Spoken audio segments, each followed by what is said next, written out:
Hi my dear students, मैं समीर कुमार सुधांशु आपका अपने YouTube चैनल में हार्दिक स्वागत करता हूं। डियर स्टूडेंट्स, कॉम्पिटिटिव इंग्लिश के इस कड़ी में आज मैं आपके लिए एक बार फिर से वॉइस को लेकर के आया हूं। डियर स्टूडेंट्स, जैसा कि आप बोर्ड पर देख रहे हैं, हमारा पार्ट 3 वीडियो है।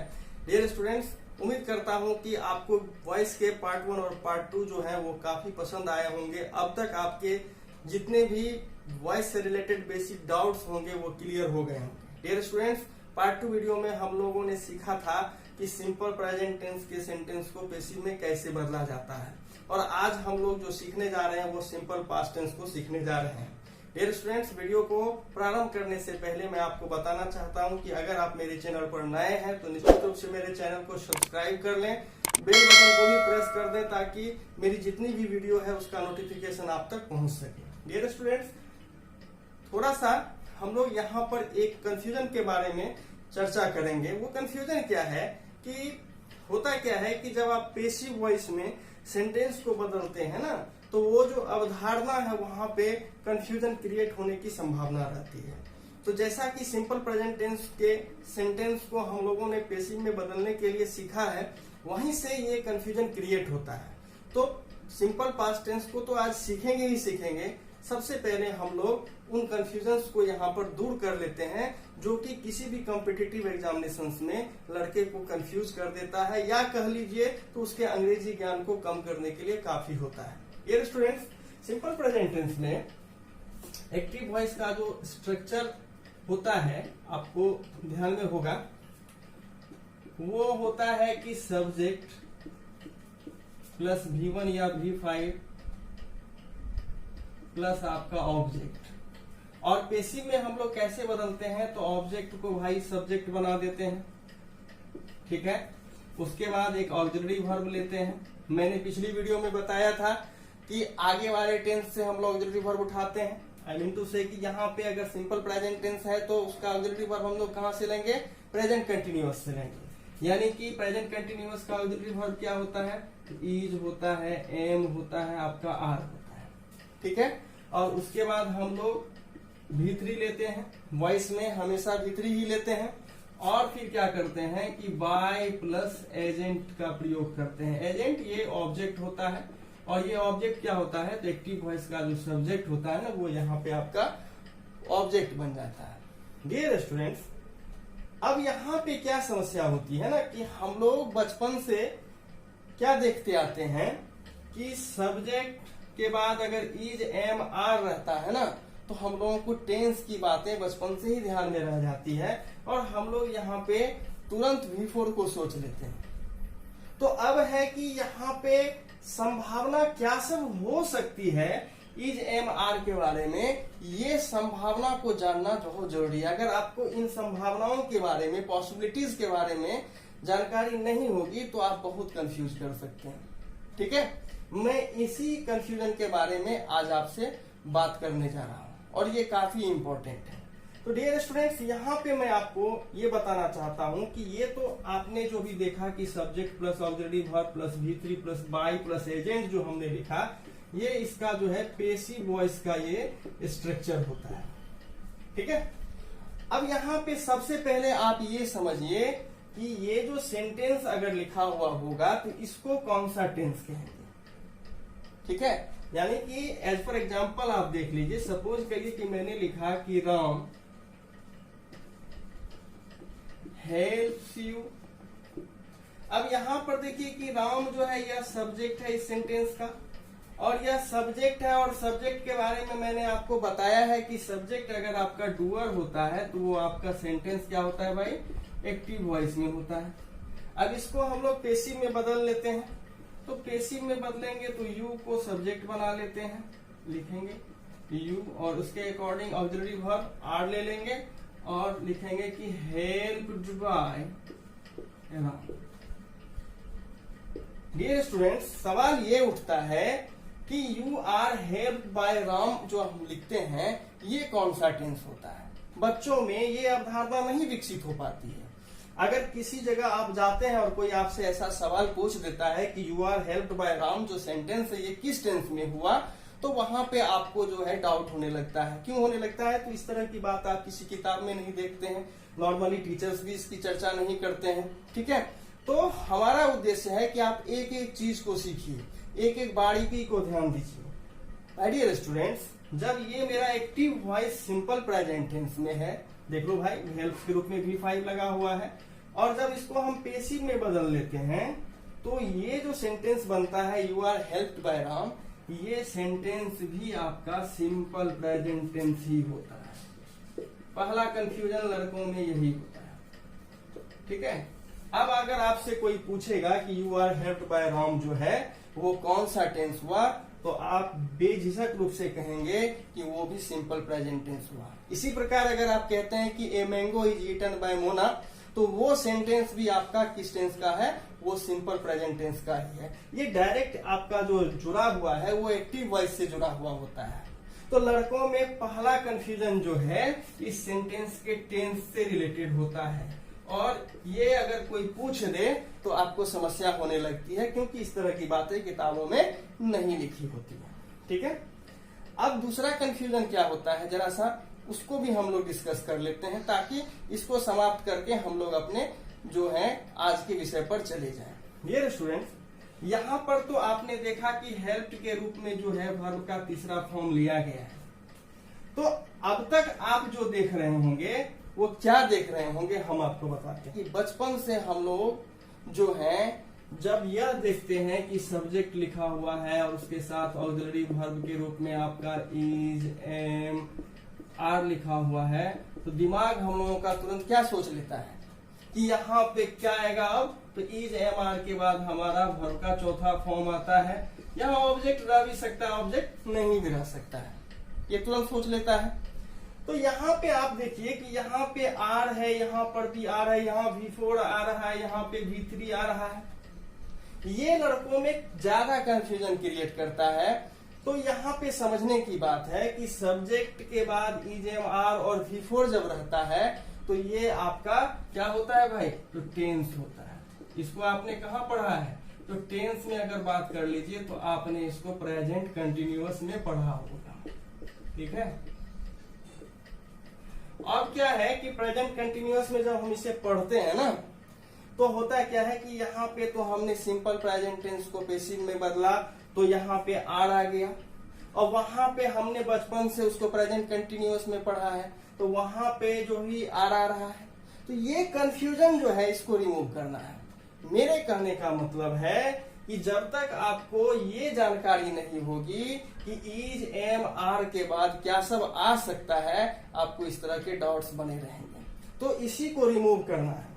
तो चलिए अभी आप ये सीख गए हैं कि पेसिव वॉइस में जब हम लोग जाते हैं सिंपल प्रेजेंट को लेकर के, तो उसमें भी सब्जेक्ट आता है, इज, एम, आर आता है, और उसके बाद जो है V3 आता है।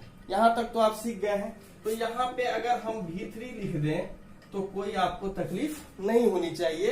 यहाँ पर ध्यान देंगे ये बाय प्लस एजेंट रह भी सकता है और नहीं भी रह सकता है, ठीक है। अब ये बात आप समझ गए हैं, यानी कि इज, एम, आर के बाद पॉसिबिलिटी पहली तो आप जानते ही हैं कि टेंस से V4 होगा, और वॉइस से एक पॉसिबिलिटी क्या बन गई कि V3 हो सकता है। और जब ये V3 हो सकता है तो इसको हम लोग कौन सा टेंस कहेंगे, तो ये हमारा सिंपल प्रेजेंट टेंस हो गया। अब एक सवाल और उठेगा कि सर सब्जेक्ट के बाद इज, एम, आर रहता है तो V4 भी आता है, तो वो प्रेजेंट कंटिन्यूअस हो जाता है, वो टेंस होता है। और जब V3 आता है तो वो आपका वॉइस हो जाता है, पेसिव वॉइस। और वो बात करें अगर हम लोग कि वो कौन से टेंस में गया, तो सिंपल प्रेजेंट में चला गया। तो यहाँ पे और कुछ आ सकता है क्या, तो डियर स्टूडेंट्स, यहाँ पे अगर पॉसिबिलिटी की बात करें ना, तो कोई नाउन आ सकता है, कोई एडजेक्टिव भी आ सकता है। और जब यहाँ पे नाउन और एडजेक्टिव आ जाता है तो वो आपका नॉर्मल सेंटेंस होता है, ठीक है। और वैसी स्थिति में उसका हम लोग जो है वॉइस परिवर्तन नहीं करते हैं, उसका हम लोग वॉइस नहीं बनाते हैं, ठीक है, वो वॉइस आपका नहीं होता। अब इसको एक फॉर एग्जाम्पल देख लीजिए। सपोज करिए कि मैंने लिख दिया कि राम इज अ स्टूडेंट। अब ये देखो भाई कि इज तो आया, उसके बाद स्टूडेंट के रूप में नाउन आया है, तो अब इसका क्या पेसिव बनेगा, इसका तो कोई पेसिव नहीं बनेगा। तो ये नॉर्मल सेंटेंस होता है, ठीक है। आज आपको ये जानकारी हो गई, इसका इस्तेमाल आप फिलर्स में भी कर सकते हैं, और खास करके कॉम्पिटिटिव पॉइंट ऑफ व्यू से तो काफी इंपॉर्टेंट है। अब आप इज एम आर के बाद जब भी सोचेंगे तो संभावना के रूप में V4 भी देख सकते हैं, वहां पे V3 भी देख सकते हैं, या तो कोई नाउन या कोई एडजेक्टिव भी हो सकता है। ठीक है, तो यह जो है आपके लिए काफी इंपॉर्टेंट हो जाता है। डियर स्टूडेंट्स, तीसरा जो कंफ्यूजन है उसको भी थोड़ा सा हम लोग चर्चा कर लेते हैं। वो तीसरा कंफ्यूजन क्या है, तो उसको यहाँ पर देखिए। नॉर्मली क्या होता है ना कि जब हम लोग पेसिव वॉइस में जाते हैं तो उसके साथ में बाय प्लस एजेंट का प्रयोग आप देखते हैं। ठीक है, अब क्या होता है ना कि बच्चों में एक अवधारणा बन जाती है कि बाय देखिए और पकड़ लीजिए कि वो पेसिव वॉइस है, और ये कंफ्यूजन जो है ना ये काफी कंफ्यूज करने के लिए काफी है। ठीक है, अब ऐसी जरूरत नहीं है कि हर जगह आपको जो है बाय प्लस एजेंट देखने को मिलेगा। ठीक है, अब मान के चलिए हमने सेंटेंस ऐसे बनाया कि आम खाया जाता है। कोई खा सकता है, आप भी खा सकते हैं, हम भी खा सकते हैं, कोई भी खा सकता है। या हम ऐसे लिखते हैं कि सब्जियां बिकती है, दूध बिकता है। ठीक है, तो बिकता है मतलब क्या, अपने बिकता है। आम खाया जाता है मतलब क्या, कोई तो उसे खाता है। तो इस तरह के सेंटेंस में जैसे कि अगर मैं ऐसे लिख दूं कि आम खाया जाता है, अब अगर यहां पर आप देख लीजिए, थोड़ा सा ये भी कंफ्यूजन हो जाता है लड़कों में, तो आम खाया जाता है। ठीक है, अब अगर इसको आप ऐसे बना देते हैं कि अ मैंगो ईट्स, तो क्या ये सही होगा? ये सही होगा क्या? ये कभी सही नहीं होगा माय डियर स्टूडेंट्स। क्यों वैसा हो रहा है इसको समझिए। अब यह अर्थ होगा कि आम खाता है, अब यहाँ पे आपने लिखा कि आम खाया जाता है, यहाँ पे हो गया आम खाता है। ठीक है, तो यहाँ पे ये समस्या क्यों हो रही है, तो आपको इसके लिए हमारा पार्ट 1 वीडियो एक बार फिर से देखना चाहिए अगर आपको ऐसा कंफ्यूजन हो रहा है। तो डियर स्टूडेंट्स, इस सेंटेंस का सब्जेक्ट आम है। ठीक है, और सब्जेक्ट जो है इसका, ये बताओ कि डूअर है कि नॉन डूअर है। अब आम तो यहाँ पे नॉन डूअर है, तो जब सब्जेक्ट आपका क्या होता है भाई, नॉन डूअर होता है ना, तो वो आपका क्या होता है, वो पेसिव वॉइस होता है। और पेसिव वॉइस में आप कैसे बनाते हैं, सिंपल प्रेजेंट टेंस को लेकर के, थोड़ा सा इसको ध्यान देना पड़ेगा। तो यहाँ पर देखिए कि सब्जेक्ट कितना मायने रख रहा है। अगर आपको ये कॉन्सेप्ट बन जाए कि सब्जेक्ट नॉन डूअर जब भी होगा तो वो हमारा क्या होगा भाई, पेसिव वॉइस में होगा, तो आपको इस तरह की गलतियां नहीं होंगी। तो अब आप समझ गए होंगे कि ए मैंगो ईट्स जो है, इसमें मैंगो यहाँ पर जो है वो सब्जेक्ट तो है, लेकिन सब्जेक्ट में क्या है, डूअर बन गया है। अब आम खाया जाता है, इसमें आप देख लीजिए कि यहाँ पे सब्जेक्ट डूअर है या नहीं है, तो डूअर तो ये है नहीं। सब्जेक्ट क्या काम करता है, यहाँ पे कुछ नहीं कर रहा है, तो इसीलिए इस तरह का सेंटेंस नहीं बन सकता है। ये किस में बनेगा भाई, तो केवल ये पेसिव में बनेगा, यानी ये बनेगा अ मैंगो इज ईटन। अब यहां पर आप देख लीजिए कि यहां पर इज है और इसके बाद V3 आया हुआ है, लेकिन बाय प्लस एजेंट का इस्तेमाल नहीं हुआ है, तो क्या इसे आप पेसिव वॉइस नहीं कहेंगे? निश्चित रूप से इसे पेसिव वॉइस कहेंगे। इस तरह का जो सेंटेंस होता है जिसमें आपका बाय प्लस ऑब्जेक्ट नहीं रहता है, बाय प्लस एजेंट नहीं रहता है, वो आपका जो है ना डायरेक्ट पेसिव होता है। ये सेंटेंस आपका क्या होगा, इसे हम लोग डायरेक्ट पेसिव सेंटेंस बोलते हैं। ठीक है, अब कोई जरूरत नहीं है कि आपको जो है हर जगह जो है ये बाय प्लस एजेंट लिखा हुआ मिलेगा, समझ रहे हैं? तो इसको भी थोड़ा सा आपको देखने की जरूरत होती है। ठीक है, तो इस बात को आप ध्यान में रखेंगे तो कंफ्यूजन आपका नहीं होगा। तो बाय प्लस एजेंट होता है, लेकिन बहुत सारे जगह पे आपको बाय प्लस एजेंट का प्रयोग देखने को नहीं भी मिलेगा। तो वहां पे आप कैसे पकड़ते हैं, तो वहां पे आपको सब्जेक्ट को देखना होगा, और वो कॉन्सेप्ट जो मैंने आपको बताया है कि सब्जेक्ट अगर डूअर होता है तो वो आपका जो है एक्टिव वॉइस में होता है, और सब्जेक्ट अगर नॉन डूअर होता है तो वो आपका पेसिव वॉइस में होता है। वो काफी कारगर होगा यहाँ पे आपके लिए। ठीक है, अब आप इस बात को बखूबी नोट कर सकते हैं। और अगर कोई भी सवाल उठेगा तो कमेंट बॉक्स में भी आप हमें लिखेंगे, हम प्रयास करेंगे कि अगली वीडियो में इसको क्लियर करें। ठीक है, तो डियर स्टूडेंट्स, चलिए आज के टॉपिक की ओर चलते हैं और सीखते हैं कि सिंपल पास्ट टेंस के सेंटेंस को हम लोग बेसिक में कैसे बदलते हैं, वहां किन किन बारीकियों को हम लोगों को देखने की जरूरत होती है।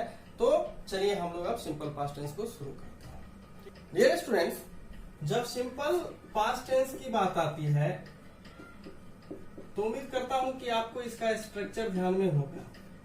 सिंपल पास्ट में जो सेंटेंस का स्ट्रक्चर होता है वो होता है सब्जेक्ट प्लस V2 प्लस आपका ऑब्जेक्ट, ये होता है। ठीक है, और यहां पर आपको ध्यान होगा कि ये सब्जेक्ट जो होता है वो हमारा डूअर होता है। ठीक है, तो ये मैंने आपको क्या बताया था कि जब सब्जेक्ट आपका डूअर होता है तो वो सेंटेंस आपका क्या होता है, तो वो आपका एक्टिव वॉइस होता है। क्या होता है, एक्टिव वॉइस होता है, यानी कि ये सेंटेंस जो है वो मेरा एक्टिव वॉइस में है। अब इसको हम लोग जब पेसिव में बदलते हैं तो कैसे बदलते हैं, तो वही जो पुरानी बातें हैं जो जनरल रूल के तहत मैंने बताई थी, एग्जैक्टली उसी का इस्तेमाल करते हैं। ऑब्जेक्ट को सब्जेक्ट बनाइए, उसके बाद ऑक्सिलरी वर्ब तो पेसिव वॉइस में मस्ट है, वो आएगा ही आएगा। और क्या कहा था मैंने कि आपको अगले टेंस से जो है वो ऑक्सिलरी वर्ब लेना है। तो सिंपल पास्ट टेंस के बाद अगला टेंस क्या आता है, वो पास्ट कंटिन्यूअस आता है। और पास्ट कंटिन्यूअस की अगर हम लोग बात कर लें तो पास्ट कंटिन्यूअस का जो ऑक्सिलरी वर्ब है ना वो आपका क्या होता है, वाज वर्ब होता है। ठीक है, तो आपको ऑक्सिलरी वर्ब की जब बात आएगी ना तो यहाँ पे वाज वर्ब को ध्यान में रखना होगा। और फिर मैंने क्या कहा था कि वर्ब कौन सा आएगा भाई, तो ऑलवेज वर्ब का तीसरा फॉर्म ही प्रयुक्त होगा। और उसके बाद आपका बाई प्लस एजेंट जो है वो प्रयुक्त होगा। और ये एजेंट कौन बनेगा भाई, तो एक्टिव का जो सब्जेक्ट है वो बनेगा। एजेंट मतलब आपका यहाँ पे ऑब्जेक्ट है। ठीक है, ये आप समझ गए हैं। एक दो एग्जांपल से इसको समझते हैं। जैसे कि मान के चलिए मैंने लिखा कि मोना रोट अ लेटर, भाई मोना ने एक पत्र लिखा। यहाँ पे मोना इस सेंटेंस का सब्जेक्ट है और पत्र लिखने का काम जो है ये सब्जेक्ट कर रहा है, यानी कि यहाँ पे ये डूअर है। और जब सेंटेंस में सब्जेक्ट डूअर हो तो वो हमारा एक्टिव वॉइस होता है। अब इसको पेसिव में बदलना है, कैसे बदलेंगे, वेरी इजी। ऑब्जेक्ट यहाँ पे अ लेटर है, इसको सब्जेक्ट बना लीजिए, क्या हो जाएगा, अ लेटर आ जाएगा। अब यहाँ पे देखो भाई कि सब्जेक्ट के बाद ऑक्सिलरी वर्ब लाना है और लेटर क्या है आपका, सिंगुलर सब्जेक्ट है। ठीक है, और सिंगुलर सब्जेक्ट को वर्ब क्या देना है आपको, सिंगुलर वर्ब देना होता है। एसएसपीटी रूल में आपने पढ़ा होगा, singular subject singular verb, plural subject plural verb. तो यहाँ पे वाज लगा दो, अ लेटर वाज। अब रोट जो है ये तो V2 था। ठीक है, तो राइट रोट रिटर्न होता है, भाई रिटर्न लिखो और उसके बाद लिख दो भाई मोना। तो आप देखिए कि कितना आसानी से हम लोग इसको पेसिव में बदल पा रहे हैं।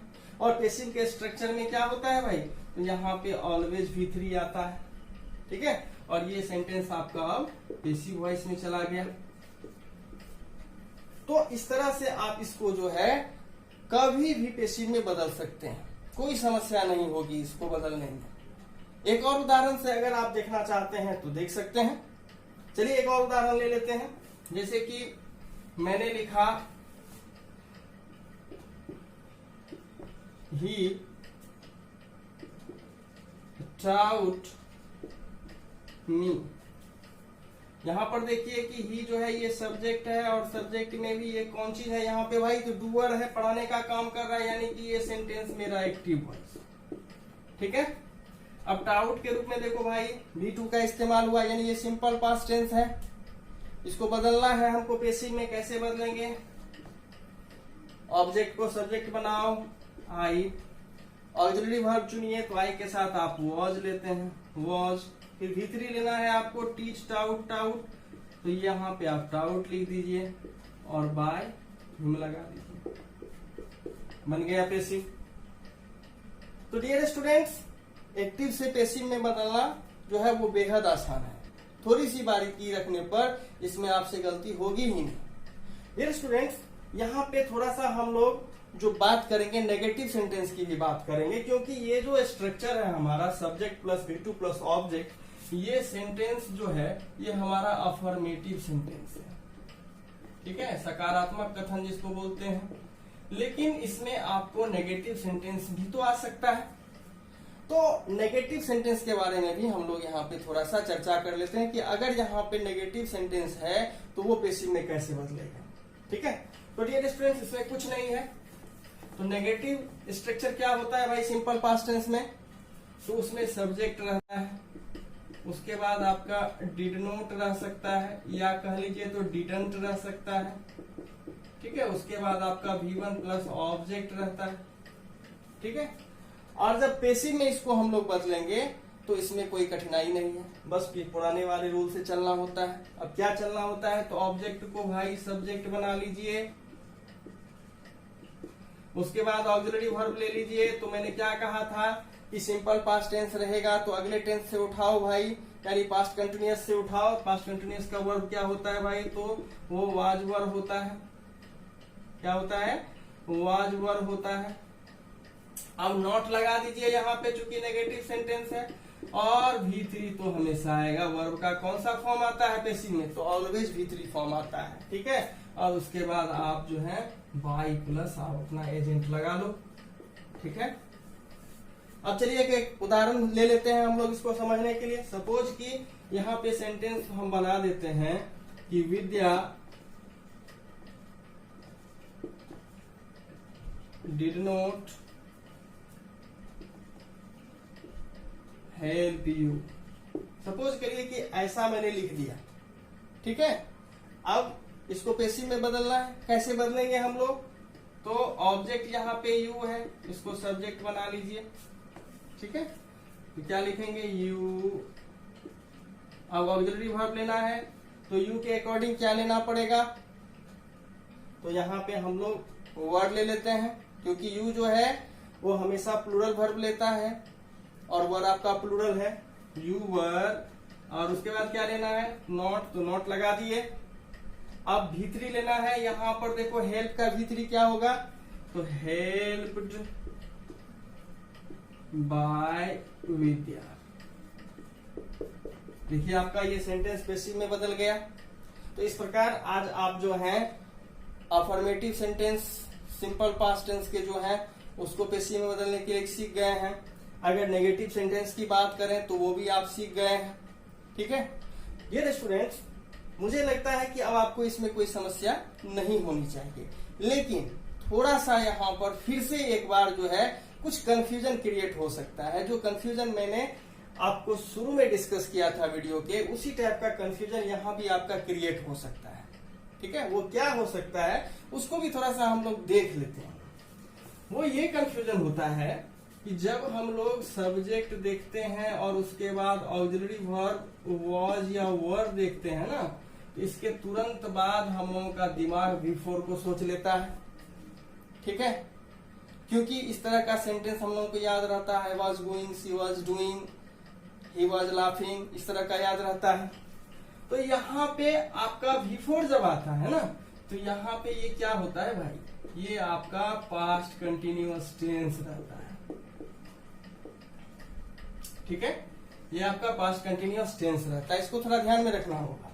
और अभी तुरंत हम लोग जब सिंपल पास्ट टेंस के वाक्यों को पैसिव में बदल रहे थे तो वहां पे आपने देखा कि वाज वर के बाद क्या आ रहा था भाई, तो V3 आ रहा था प्लस आपका बाय प्लस एजेंट आ रहा था। तो ऐसी भी संभावना बन जाती है। और जब V3 plus by plus agent आ रहा था तो ये आपका क्या हो रहा था, तो ये आपका पैसिव वॉइस बन रहा था, ठीक है। अब सवाल उठता है कि subject plus was were plus V3 plus by plus agent को अगर टेंस में हम लोग डालना चाहे कि ये कौन सा टेंस है, तो ये कौन सा टेंस होगा, तो चूंकि सिंपल पास्ट टेंस का ही पैसिव वॉइस का ये स्ट्रक्चर है, इसीलिए यहाँ पे टेंस की जब बात होगी तो ये हमारा सिंपल पास्ट टेंस होगा। ठीक है, अब यहाँ पे वो भी डॉट्स आपके क्लियर हो गए होंगे जो मैंने शुरू में डिस्कस किया था। और आज से कान खोल के बैठा लीजिए कि वॉच वर्ड देख करके केवल V4 नहीं सोचना है, V3 भी आ सकता है। और V3 कब आता है? जब हम लोग पैसिव वॉइस की बात करते हैं। ठीक है, लेकिन यहाँ पे एक और चीज की मैं चर्चा कर देना चाहता हूँ। क्या? तो इसके बाद आपका एक नाउन या एडजेक्टिव भी रह सकता है, और जब यहाँ पे नाउन या एडजेक्टिव रहे वॉच वर्ड के बाद तो वो आपका नॉर्मल सेंटेंस होता है, और उस सेंटेंस का हम लोग पैसिव नहीं बनाते हैं। ये आपको ध्यान रखना पड़ेगा, वो पैसिव वॉइस नहीं बनता है। ठीक है, तो उम्मीद करता हूं कि आज आपको ये वीडियो बहुत पसंद आया होगा, आपके करीब करीब सारे डाउट्स क्लियर हो गए होंगे। माय डियर स्टूडेंट्स, अगर आप इस तरह के वीडियो को देखना चाहते हैं, मेरे चैनल से सीखना चाहते हैं, तो मेरे चैनल को निश्चित रूप से सब्सक्राइब करें, बेल बटन को भी प्रेस कर दें, साथ ही इसे ज्यादा से ज्यादा लोगों के साथ जो है वो शेयर करिए, ज्यादा से ज्यादा स्टूडेंट्स के साथ शेयर करिए, ताकि मेरा जो उद्देश्य है कि एक एक बच्चा अंग्रेजी सीख सके वो पूर्ण हो सके। डियर स्टूडेंट्स, अगर आप मेरे वीडियो पे कमेंट करते हैं तो मुझे बेहद खुशी होगी, और इस तरह की वीडियो को लेकर के मैं निरंतर आता रहूंगा। और आज इस वीडियो को शुरू से लेकर अंत तक देखने के लिए आपका धन्यवाद।